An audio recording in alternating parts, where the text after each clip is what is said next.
Welcome to Financial Issues, where we join reality with truth, helping you make the most of your money by honoring God with your investments. Now listen in as we give you the practical tools and advice you need to become a biblically responsible investor. Good morning and welcome to Financial Issues. We're so glad that you're joining us today. We're grateful for all of you who are tuning in, but especially those who have maybe new to the ministry and have found us on NRB TV. We just launched on NRB in June of this year, 2024. And we hope that if you're catching this program for the first time, that you'll stay tuned. Financial Issues is a ministry that helps to educate people about the financial issues of the day through a biblical lens. So all of our decisions are founded in Scripture. We share Scripture with our audience and that helps you connect the dots and see how honoring God translates into the way that you invest your money, because we believe that God owns everything, and we believe that God is good and generous and that He loves us and provides for us. And in response to that knowledge, we should worship the Lord. One way that we can worship the Lord is by honoring Him in our finances, by getting our financial advice from what the Scripture tells us, and from specifically in the way that we invest, weeding out the companies in corporate America that would use shareholder money to fund a dark agenda. So that has been happening more and more over the last, I'll say 20 or 30 years. Corporate America has been bombarded by the left to support the agendas of abortion, pornography, the LGBTQ agenda, and so many other things by approaching companies that have the money to donate to their causes, to sponsor gay pride parades, to donate to political action committees that are trying to change the definition of what God says marriage is, of what God says gender is, how you know if you're a male or a female, and who you get to love, how you conduct yourself in regard to what the Scripture says about sexuality. So we as Christians believe what the Scripture says, and we don't want to use the money that God has trusted us to manage to fund these ungodly agendas. So we help screen out those companies that are involved in that kind of garbage and give you good recommendations. We're not looking for Christian companies, but companies that are just operating in excellence, doing what they do, and staying out of the culture war, letting individuals fight the culture war on our own. So we hope that you'll check us out, find out more about our ministry. Our stewardship verse that we want to share with you today comes from Proverbs 10:22. The blessing of the Lord makes one rich, and He adds no sorrow with it. So this verse suggests that true prosperity and wealth come from the hand of God, from God's blessings, not merely from hard work or human effort, although we don't want to discount that our proper response to the things that we have been given are to use our time, talent, and treasure and work, put forth our efforts to work for income and for a living. Now, the Scripture also implies that when God blesses someone, it brings abundance and joy without the burden of sorrow or excessive struggle. Sounds like favor to me. So you ever heard the saying, mo money, mo problems? Well, I have, and you can look at stories all over where rich people get into all kinds of depression and suicide and things like that because they found that what they thought would make them happy, which is riches, only brought more problems. So having many blessings or being rich doesn't necessarily translate into money only. There is also much to be said about contentment. Contentment to me means deciding that I don't need anything except what God has already provided for me. And it involves asking God to temper my desire for anything that He has not already provided. So we can conclude from this verse that if it didn't come from God, it could very likely come with trouble. I want to shift gears a little bit and talk about somewhat of a teachable moment today. So if you're a partner with us, we do have 2 investment models that you can choose from, 2 different kinds of asset allocation models. One is a model where you sort of build your own portfolio using individual stocks and a handful of select mutual funds and ETFs. We also, for those who want to have a less hands-on approach, we have just a mutual fund and ETF strategy that you can choose, managed by the Timothy Plan. The Timothy Plan was the pioneer in biblically responsible investing. They created the first screens and the first mutual funds that were biblically responsible, and they've just celebrated 30 years in existence as a mutual fund family. So you'll notice that those are a lot of the mutual funds that we do recommend. So whenever you do mutual fund investing, let's say that you don't have the time, or maybe you don't feel like you have a great level of understanding of individual companies and you just want a less hands-on approach and you want to do mutual funds. Well, when you choose to buy mutual funds, you have a couple of choices. You'll notice that they come in A shares, B shares. I don't know if you can really find B shares much these days, but they were in existence some time ago. C shares, I shares, no load shares. So there's all of these different share classes. And I'm going to share with you a little bit about those share classes so you can decide which one would work best for you. So a share class has nothing to do what is actually held in the mutual fund. It has everything to do with what it costs you to own the mutual fund, to purchase and own the mutual fund. So when investing in a mutual fund, you're hiring a manager, a professional manager or team of managers to perform the day-to-day management and transactions in the fund according to the fund's objective, which can be found in its prospectus. So it might be a large mid-cap growth fund. That means that the manager is charged with investing the dollars put into the fund in large and mid-cap companies that are expected to grow.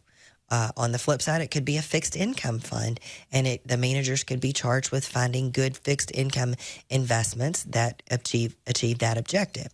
So not only it's not only cost prohibitive to try to trade mutual funds. You don't ever want to try to do that because mutual funds are long-term investments, but it also hinders the managers of those funds because they're having to place new money. When you put money into a fund, they have to find a home for it. So that means they have to buy things. And whenever people sell their mutual fund, they have to redeem shares of whatever's in the fund to give investors back their money. So trying to trade mutual funds really tends to hurt the other shareholders because it puts an undue burden on the asset, the portfolio manager. So the differences are that with mutual funds, there's cost. There could potentially be upfront cost, and there's always ongoing cost. So the operating expenses that you find in a mutual fund are going to vary amongst the different share classes. They're probably going to be cheapest in I shares, and they're probably going to be most expensive in C shares. So the operating expenses are how the fund operates, how the fund managers get paid, so on and so forth, all of the cost of operating that mutual fund. The share class is going to tell you how much you're going to pay internally and upfront. So an A share is the most expensive to purchase. So you can pay up to 5.5%, sometimes up to 5.75% to get into an A share, as long as you then it doesn't cost you anything to redeem that A share, and then you have average ongoing expenses. With a B share, which you don't really see anymore, you didn't pay anything to get in, but you had a deferred sales charge to get out if you got out within, say, 5 or 7 years. Lots of broker dealers got lots of big fine and in lots of hot water because they were selling B shares to everyone, even people who made large purchases, and not offering discounts. So you only get discounts on your upfront sales charge if you buy the A shares, and that comes at different amounts. C shares, they say, are good for short-term investors because you don't pay anything to get in. You don't pay anything to get out as long as you hold it for 13 months, but your operating expenses are a lot higher. My opinion is that, you shouldn't be in mutual funds at all if you're a short-term investor. So C shares are kind of off the table, are not very attractive to me. And then there's iShares. iShares are going to have the lowest internal cost. If you can buy them, that's the way that you should go. But we're told that you only should be able to buy those in accounts where you have a financial advisor managing your investments for you and you're paying a fee. Well, I hope that helps. Stay tuned. We're going to take a break, but we'll be back with more financial issues.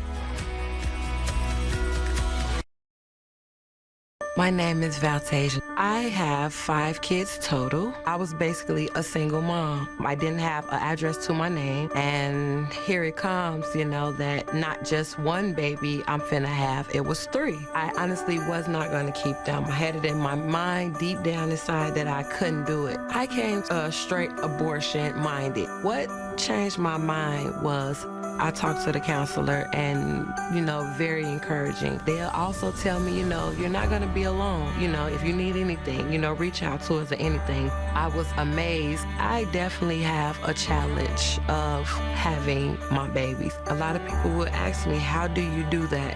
How do you maintain? Only thing I can say is prayer. Prayer really, really worked. To donate, just dial pound 250 and say the keyword baby, or go to financialissues.org and click on the preborn banner. There are moments in life that define us. Choices determine the courses we take.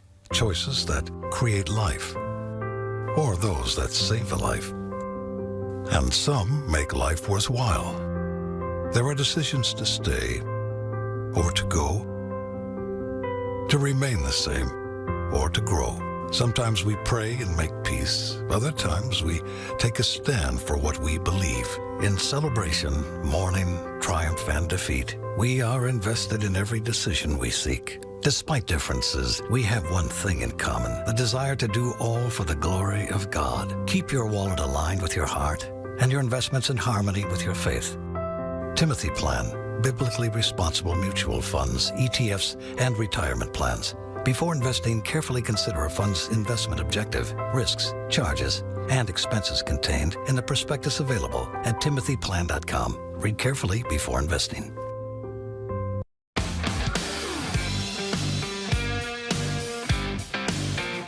Welcome back to Financial Issues. We're glad that you're here today.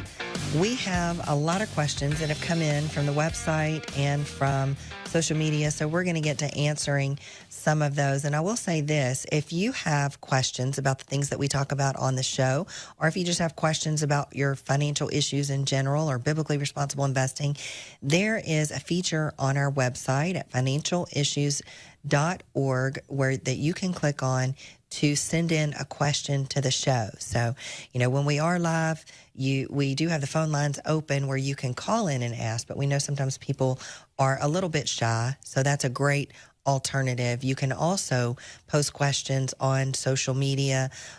If you're watching live there on YouTube, Rumble, or Facebook, or if you're participating in the lively chat that always happens at the website, financialissues.org. So those are all great ways to get your questions answered if you're maybe a little bit too shy to call into the show. So Grant, what do we have happening on from the website? All right, so we have a question from Bruce. Shanna, I have a friend who received $550,000 for a life insurance policy. Her husband died and she has 5 young kids, so she has to live off of this money. She needs to bring in about $2,800 a month from this lump sum. What would you recommend as her best strategy? I've discussed investing in a portion in BIL and RLJPA, but I wanted to ask for your advice before making a final move. Yeah, so what I would say is that she needs to consider just paying, just taking care of the things that need immediate attention. So if she has some things that she has to pay for. I mean, if this happened recently, she may have some medical bills or a funeral to pay for. She needs to probably look at having all of that done. And then she really needs to consider what her short-term and long-term needs are going to be. So I would suggest that she probably needs to keep the money that she's going to need in the next, say, 3 years in cash, like a money market. Money markets right now are paying close to 5%. They won't probably pay that for a long time going forward when the Fed starts to decrease rates, but that money needs to be kept liquid and accessible. She could also consider a CD ladder for some needs that she may not have immediately, but may have in the next couple of years. She also needs to carve out, make sure she has an emergency fund. So in case she has an appliance that goes out or needs to pay a medical deductible or auto deductible or, make a repair to the home that she's living in, have an emergency fund carved out and not consider investing that. Then with the rest, she needs to take a look if she has any. If she has a time horizon of 8 to 10 years or more, whatever portion of that money, she should probably, I don't know if it says her age, but she's got 5 young kids. She's going to be having a lot of expenses for those kids. And so, and I don't know if she works either. There's a lot of information that I don't know, so I can't really give a specific recommendation. But once she determines how much of the money is investable for the long term, more than at least 8 to 10 years, then she should probably pick one of the models. I would caution the 2 things that you mentioned can probably be part of a good portfolio, but I wouldn't overly concentrate in any one thing. So I would recommend taking a look at the asset allocation models. Now, she probably needs to use a model that is not close to her age, but I lost the clock, guys, so you'll have to tell me in my ear how much time we have left. But she'll want to make sure that she selects a asset allocation model that is going to be somewhat conservative, because I have a feeling, she's going to need the use of this money for a really long time. All right. And next up, we have a question from Amelia with a similar question, actually. My husband passed away in 2022. He had a life insurance policy. Half of the money has been used to pay off debts and other expenses. I'm not savvy in regards to financial issues, especially with stocks and bonds and mutual funds and other investments. I need some help with what I should do with the remaining money, around $50,000. I don't know whether I should invest part of it or all of it, or not sure what if I should invest at all. I'm asking for assistance and help in how to make that decision. She's not a partner. Okay. So Amelia, and she did give her age there. She's 75. So what I would say, Amelia, is, go back if you didn't listen to the question that I just answered. It was somewhat similar. I mean, the age differences are much different, and your situation, and I'm guessing at 75 you probably don't have young kids to take care of, but pay attention, make sure that you have an emergency account set up for any needs that you're going to have in the short term. And with that money, I wouldn't consider really doing anything except maybe like a money market fund. You can get a pretty good yield in that, or maybe doing some CDs. If you can determine that a portion of that money is money that you wouldn't necessarily need to get to until 5 to 10 years, then you could consider investing some of that. So if you are a partner, we do have asset allocation models that you can follow. I would suggest that you take a look at the income model or the 75 plus model. That would give you a good idea of how to divide up whatever money you determine to be investable. And then we have a buy list that shows you how to fill that out. So it really all depends on what you need the money to do for you as to whether or not you invest or you don't, and how well you understand what you may be investing in your time horizon. Awesome. We have a question from Daniel. Where do I find the dividends payment /history? Does something need to be checked, like a box or something, not to reinvest, or reinvest / does the payment go to a brokerage balance? I've been holding a while and I haven't seen any payments of dividends. Thank you. Age 57. Okay, so to clarify a little bit, I believe what Daniel's asking is when he's using his brokerage account, how does he tell if dividends are being paid or not? Well, there's lots of different brokerage platforms that you may use. We don't have one in particular that we recommend, but what I found is that, on a lot of the platforms, you can go, you have online access into your account. If you don't, you should get a statement monthly or at least quarterly that lists out all of the activity. When you look in the activity history, whether it's online or in your brokerage account, you should be able to see every time a company pays a dividend. Another clue might be if you have, normally when you open the account, you have to check some boxes or answer some questions about how you want your dividends to be received, whether or not you want them just to pay into your money market or brokerage account, or whether or not you want to have them reinvested back into the company itself. So for individual stocks, I like the option of just having it pay into the cash or the money market in your brokerage account. That way you get to make your own reinvestment decisions. You get to decide where to deploy that cash.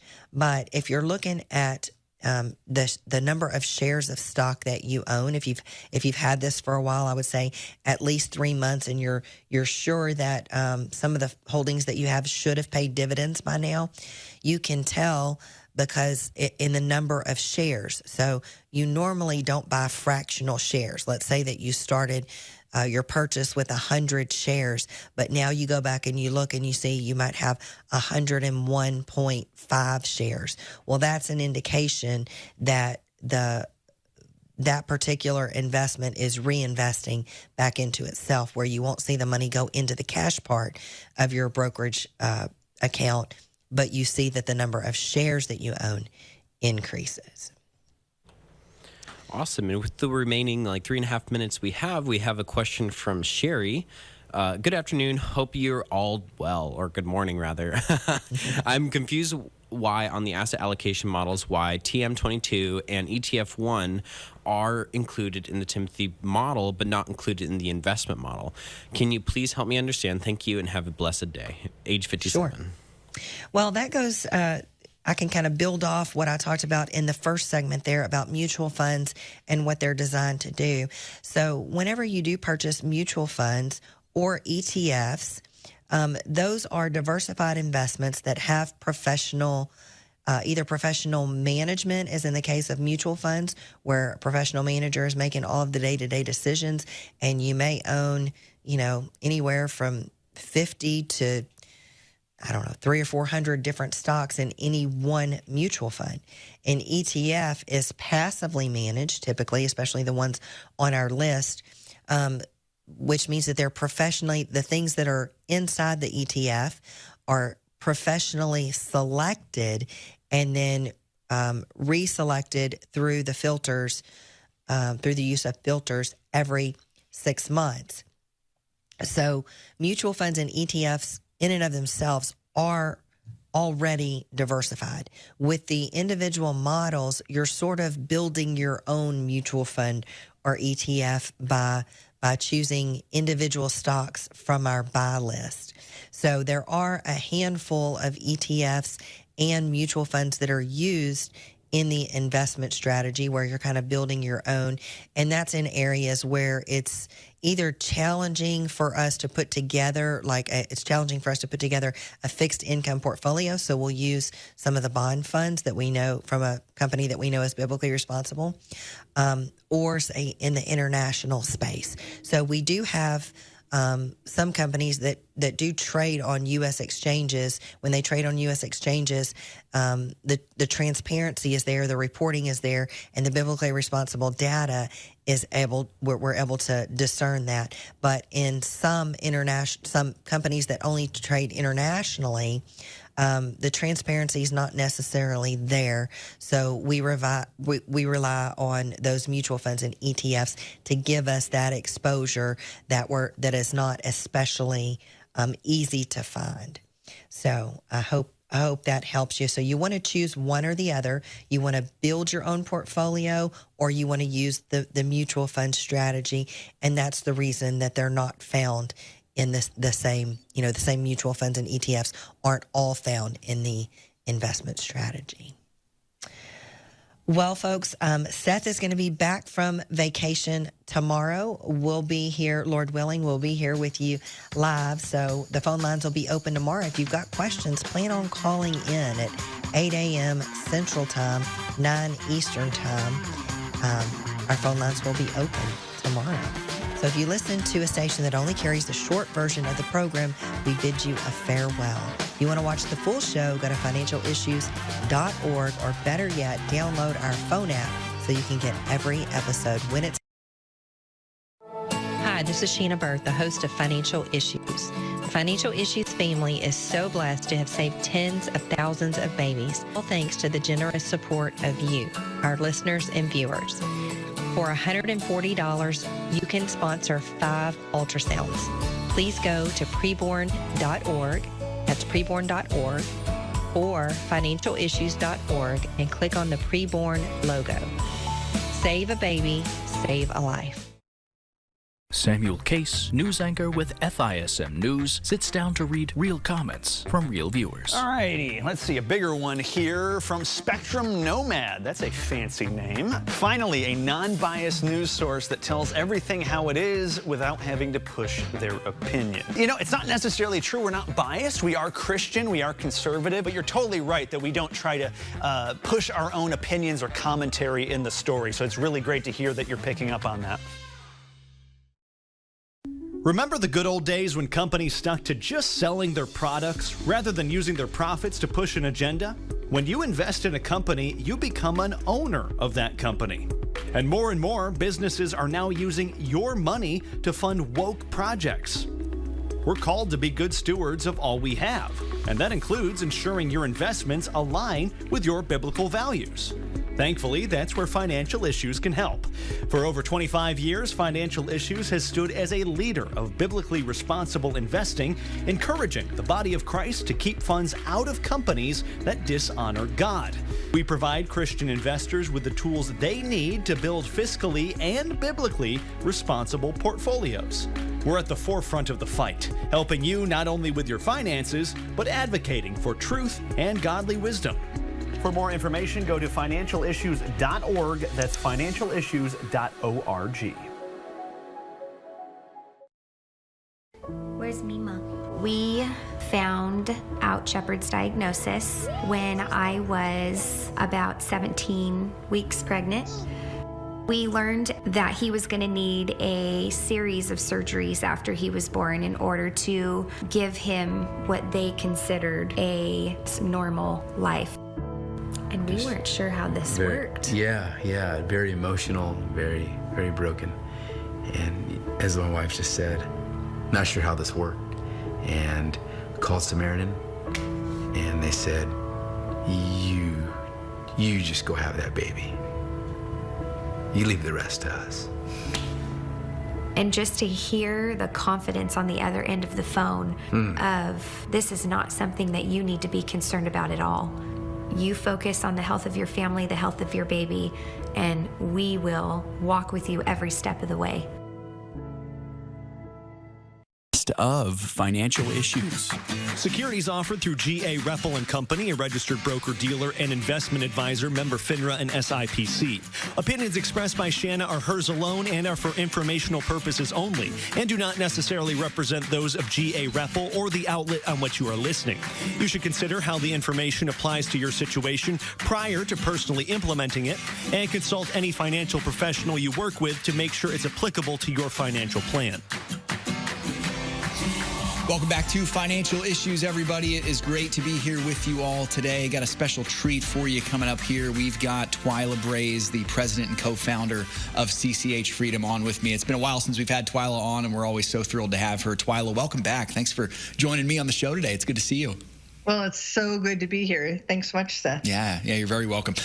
Let's start off, Twyla. I know you guys have an upcoming event, a fundraising gala this October. Let's get a little bit out ahead of this. Can you tell our audience what this event is and how they can learn more?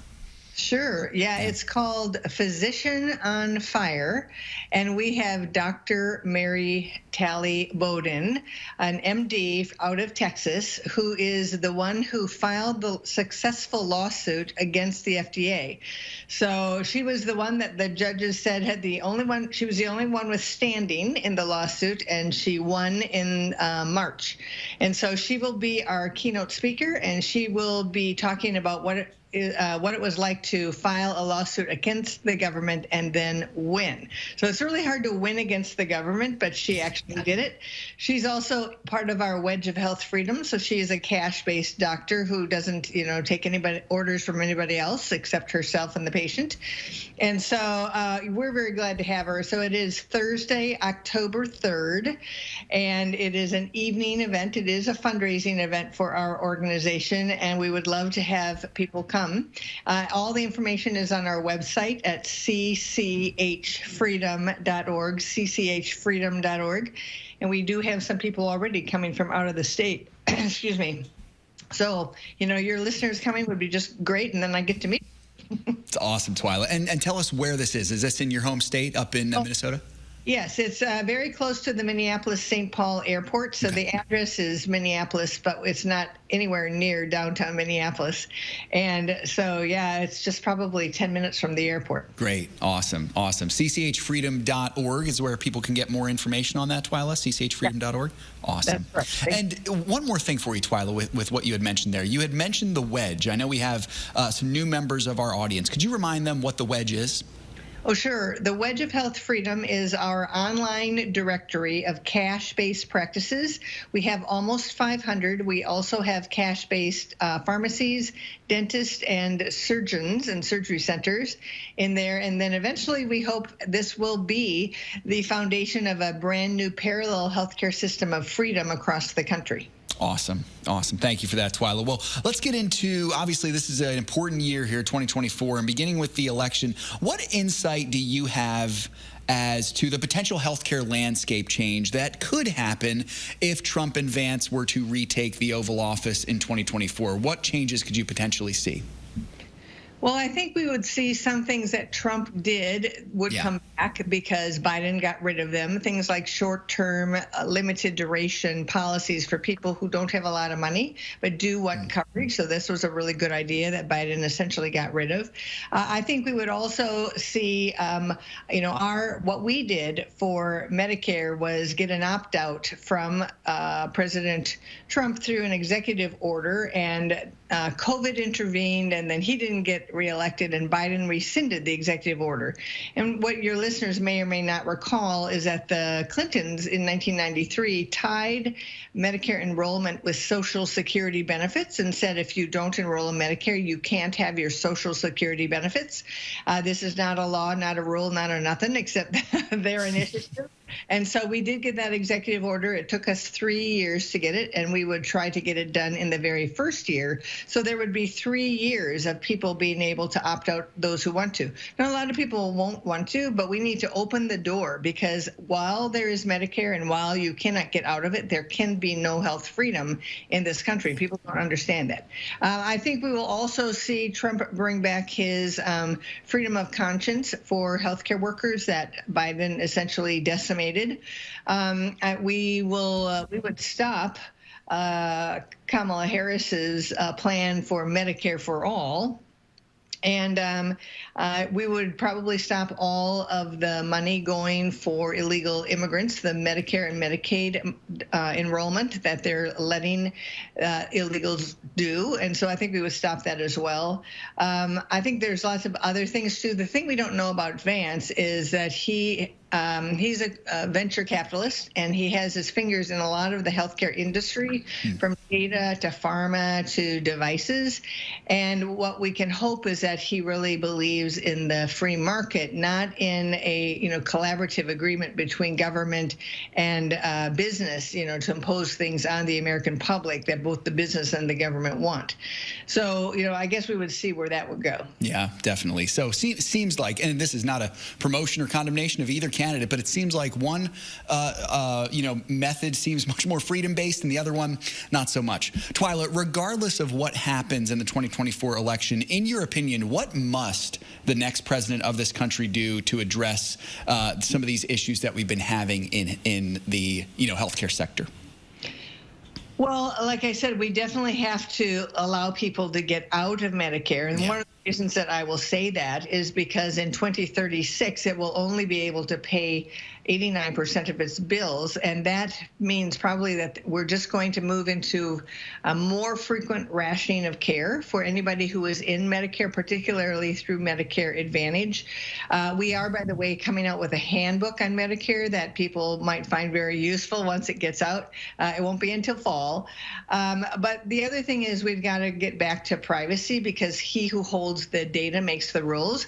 And so really for the Trump administration, we wouldn't get it out of a Kamala administration, but out of a Trump administration, for there to be the right to privacy being reinstalled. We could even get rid of the HIPAA regulation. There's no reason we have to have HIPAA in there. It's a violation. It's a constitutional violation. It's certainly a privacy violation. We just withdraw that amendment. It would be a complete upheaval in the country, because so many people are getting so much data on all of us because they have this authority through this regulation.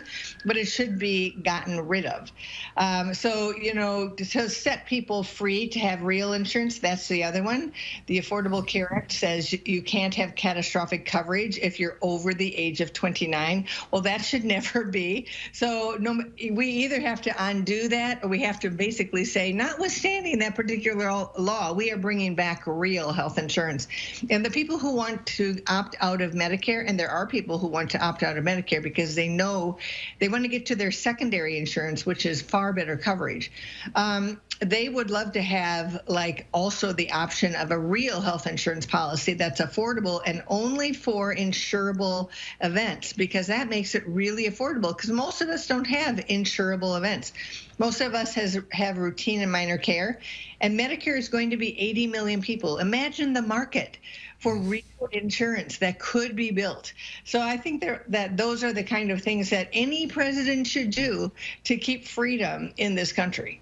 Well said, Twyla. Speaking of Medicare, we just passed an anniversary for the passage of Medicare. I believe it's 59 years earlier this week, July 30th. Could you speak to this for just a moment, Twyla? Obviously, there's a lot of problems with Medicare. What are the impacts of this particular government entity, and what needs to be done to fix the issues that it seems like Medicare has failed to fix? So I give a presentation, and I'd love for any of your people who have a group that they would like me to talk to do an invitation. But I do this one presentation called 12 Facts to Expose Dangerous Healthcare Myths. And one of those facts is about Medicare. And so I just give the details about Medicare. So, for instance, there are 67 million people in Medicare today. By 2033, there will be 70 million people. And then just 3 years later, it will only be able to pay 89% of its bills. And in 2022, Medicare paid $905 billion to cover people in Medicare. Now, if it could have only paid 89% of its bills, that would have meant that $99.55 billion would not have been paid.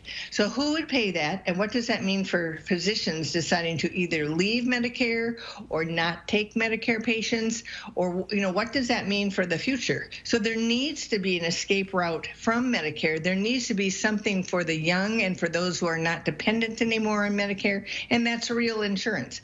So the other thing thing it means is that the government is trying to push everybody into Medicare Advantage, which the federal government itself is saying that it is rationing care to seniors, medically necessary care, Medicare-approved care is being rationed to seniors.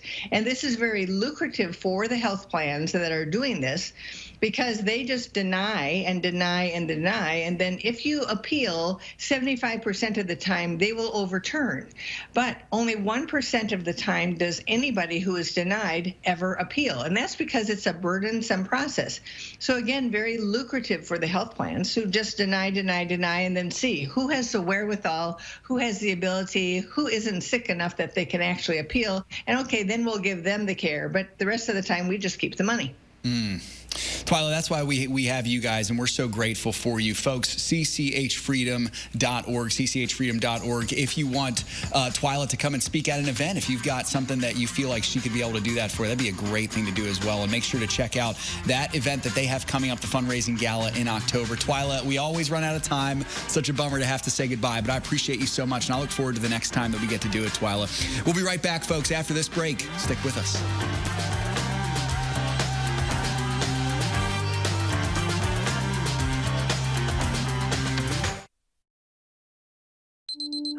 When it comes to money, I always have so many questions.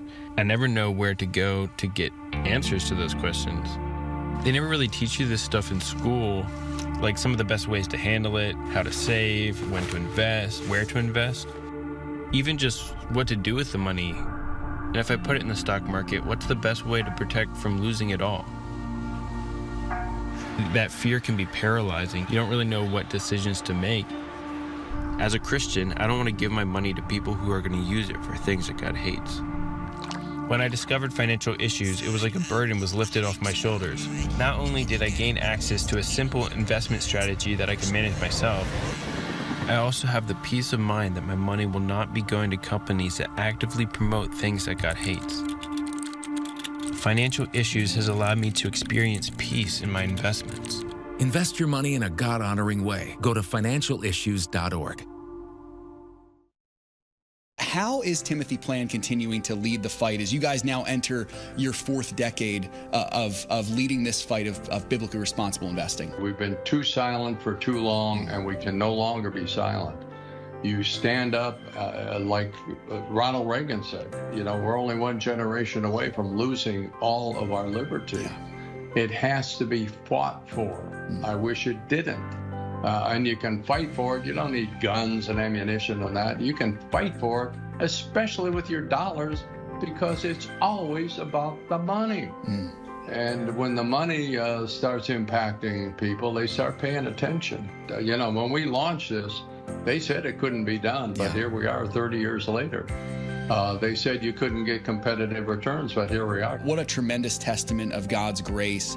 Go to financialissues.org/Timothy Plans to learn more about Timothy Plan. Thanks for listening to this Best of Financial Issues. The opinions and recommendations expressed on this program do not necessarily represent the opinions of the station or any of the program sponsors. Additionally, all products or services offered by the program sponsors may not be known by the program. Hey, folks, we had a cool event happen with the ministry last week. A couple of our team members were able to travel down to Florida to celebrate the 30th anniversary of the Timothy Plan. So Timothy Plan officially turned 30 this past summer, and we are celebrating with them.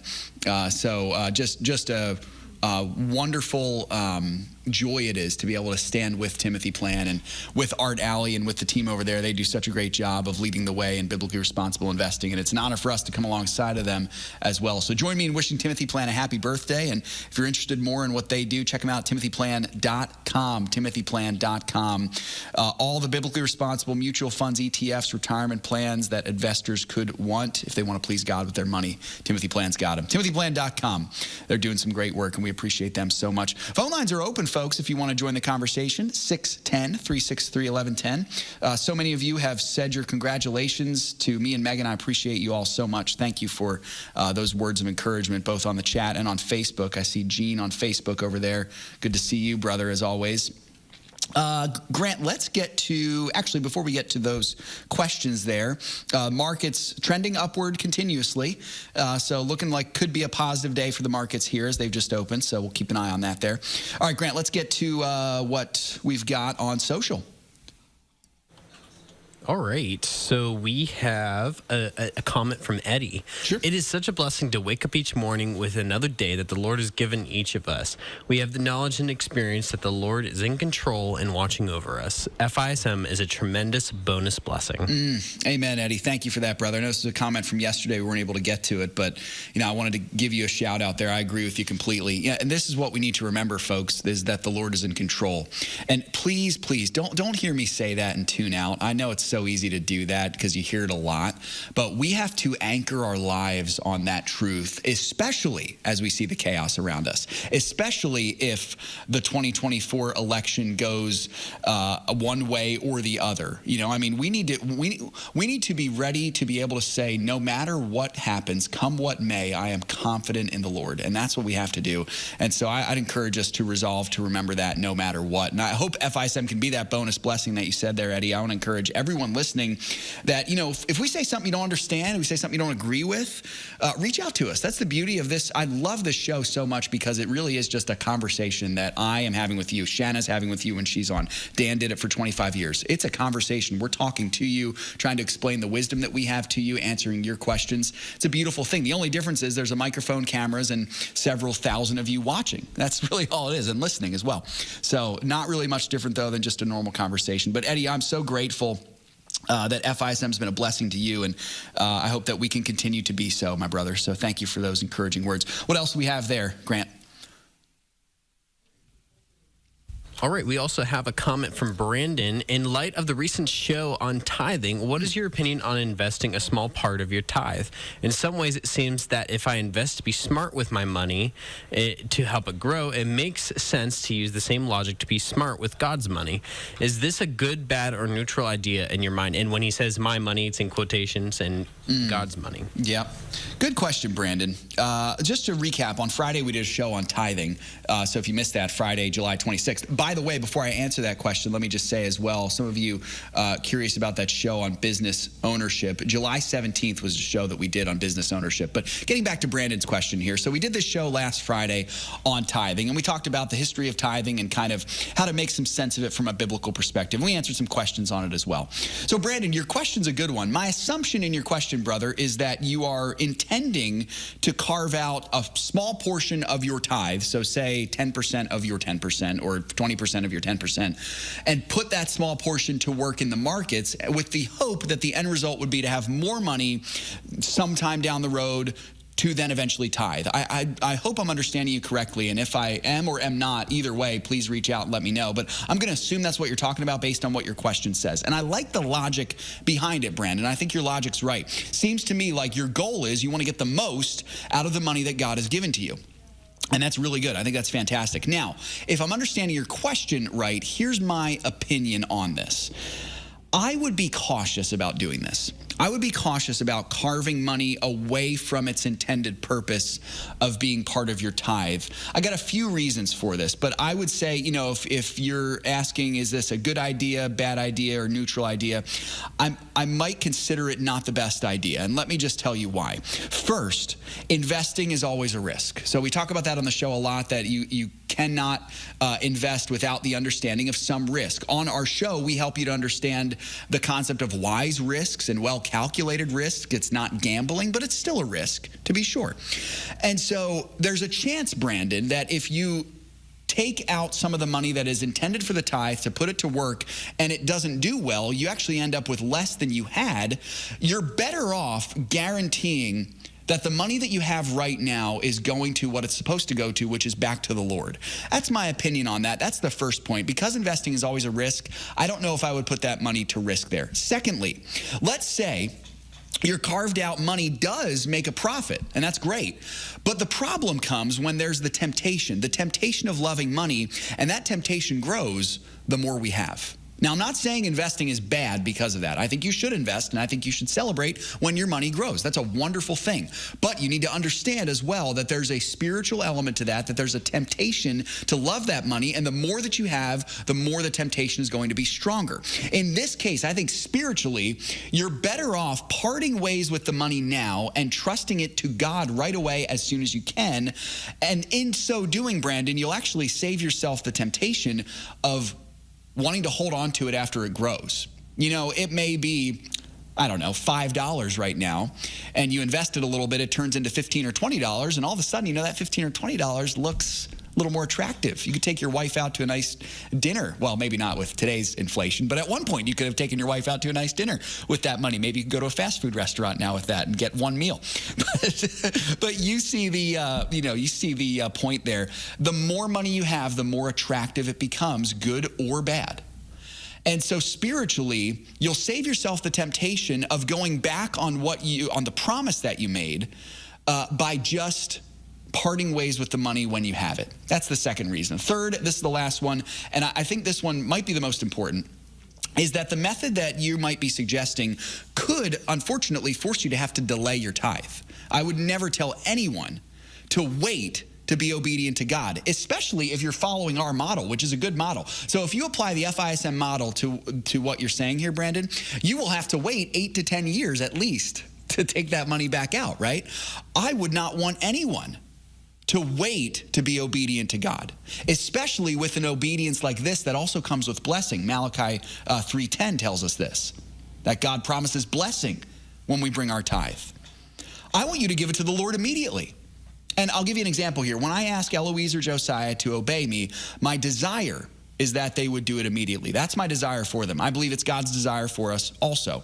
When he asks of us to do something, he asks of us to do it immediately with what we have, rather than saying, you know what, God, I'm not going to obey you right now, but just give me some time, and in the future, I'll be able to do it better. It's not what God asks of us. He asks of us to obey him now with what we have. So what I might do instead, Brandon, is this. Rather than taking money away from your tithe to invest it with the hope of it being larger so that you can invest, so that you can tithe it later, I would assign every dollar you have and make for different categories. Now, Brandon, you've asked questions before on the show. You seem very wise with the money that you have, so I trust that this will not be hard for you at all. You're doing a great job with the money that you have, and you're 23 years old. You're starting out so early, which is awesome. I would assign that tithe money, whatever it is, and listen to the show if you need some insight on the numbers of that. We talked about it on Friday. Could be 10%, could be more or less. Assign that tithe money and then commit to tithing every cent.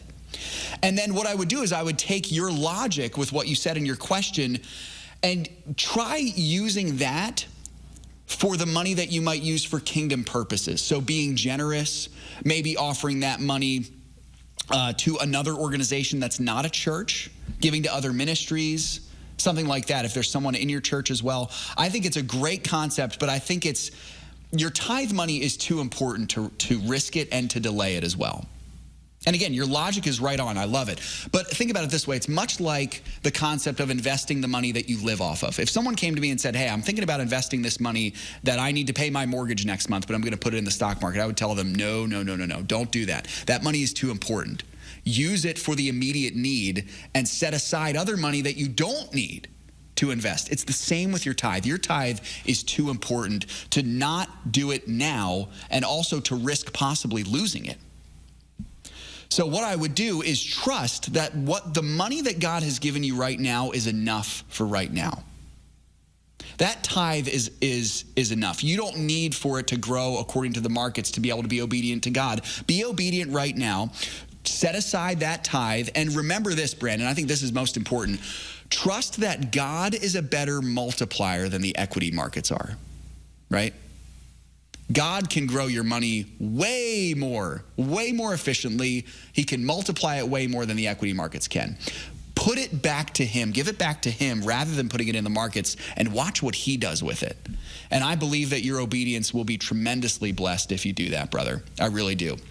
I think when we trust our money to God, it will go far better in the long term than trusting it to the markets. And again, that's not saying that you shouldn't invest. I think investing is actually part of entrusting your money to God. But in this specific case, Brandon, I would tell you the money that you have to tithe it right now, because it's being obedient to God and it's trusting it to Him, the great multiplier, knowing that He can do amazing things more than you could ever ask or imagine with it. Boy, a great question there, brother. And if you've got a follow-up, I'd love to hear it. Great to be here with you on the show, folks. God willing, we'll do it again tomorrow. Until then, remember, it's all His. Let's be found good and faithful stewards with the money God has given to us. God bless you all. We'll see you tomorrow, hopefully for Bible study early and then for Rapid Fire Friday. I'm Seth Udinsky, and we'll talk to you then.